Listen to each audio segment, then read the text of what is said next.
space. I need some time to feel free and enjoy. Yo, what's going on, guys, and welcome back to channel. Today I've got another preview on the way. Arsenal, Man City, Arsenal at the Etihad. Big game, coming off of obviously the win against West Ham yesterday. I know the video went out yesterday, and shout out to everyone that actually support the channel and support the video, and yeah, just show the video some love. Appreciate all the comments, all the love and everything like that. And yeah, if you aren't already, obviously go follow me on my Instagram, which will be like around here somewhere. Without further ado, let's get straight into the video. I think going into it, I think not many of us are expecting to win. I always want to win and obviously expect to win and always predict Arsenal to win. In terms of form and kind of, you know, the differences in terms of man-to-man player, kind of, you know, they're a lot better side than we are. You know, obviously that goes without saying, but I can't see a reason why Arsenal won't be able to get the win. To be quite honest, I don't. You know, if we start well, and all right, yesterday wasn't a great example of that. If we start well though against City and not let them play, I mean, I know because they're at home, they are going to get majority of the decisions and majority of the possession.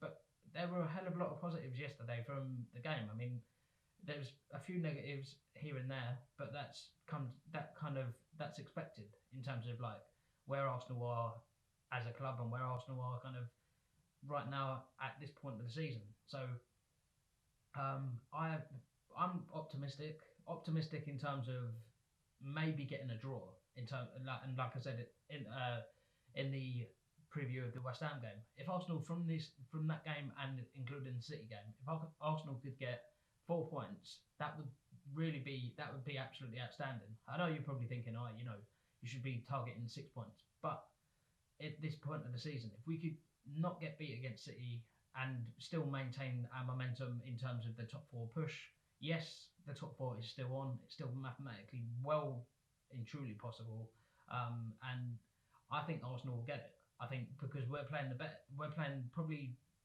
better than the teams around us, even though we've not been, our performances won't kind of underline that or wouldn't say that in terms of, obviously, because we are, you know, as Arsenal fans, we're always hypercritical, but also only because we want the best for the team. And I think that being said, that favours Arsenal going into this game probably more. City are a good side. Let's make no bones about it. They are a very, very good side. And as mentioned, they are better in kind of position for position, man to man. They are better. We may have maybe a better front line. That's down to interpretation, or obviously down to opinions. So that obviously everyone's free to have their opinions. Leave yours down in the comments below. Join the conversation, and yeah. But Arteta, being a former inside man, a former City man, will know maybe how they're going to line up, or perhaps how they're going to play, more so not necessarily the specifics of personnel, but how to combat their way or their style of play. So that's positive for us. But the only kind of negative in terms of us is that we have to start fast. We've got to be on the front foot.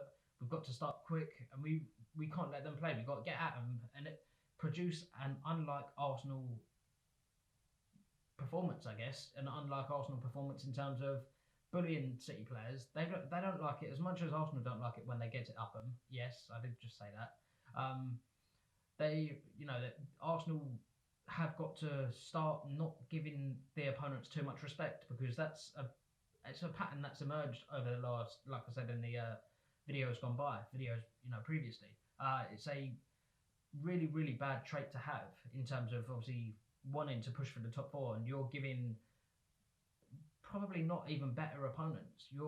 Take West Ham for example. They're not better than us, but we made them look miles better than they actually were, and that's only because certain personnel. I don't know. Obviously that I'm not gonna. As I said, I've always never dug certain players out just for no reason. So that's that's kind of just the way I see things, and that's the way I deal with kind of not necessarily criticism. If I am going to be critical, be constructive with it. So don't just be like, oh, he's shit, he's this, he's that, or whatever.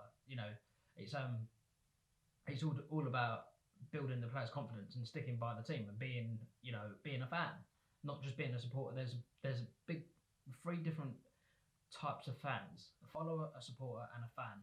Very big difference between all of them. So you guys will all know the difference is, but it's just all down to one thing: it's staying collective and staying united as a fan base, and because that radiates whatever gets put out online. The players see it. They want and going into a game like Man City, that's what we need to put the power of positivity out there, and because I believe you put positive thoughts out in the world, good things will happen, and hopefully Arsenal are able to get the win on Wednesday. It's going to be a real tough game. I'm not entirely sure I just hope Arteta sticks with the same team, because I thought that lineup yesterday was nigh on spot on. I mean, obviously Lacazette coming off the bench struck a genius, struck gold. The other personnel that were picked did the job, done more than the job. They were top quality, and it's just little things like the final ball in the final third. That's got to be on point against Man City. Everything has got to be on point against Man City. I'm looking forward to it. I'm optimistic. I don't know about you guys, but yeah, that's going to be it for the video. Hope you guys enjoyed it. Obviously, like, share, subscribe, and follow me on all my socials. They will all be typed out in the description down below. Yeah, that's it. Love you guys. Peace.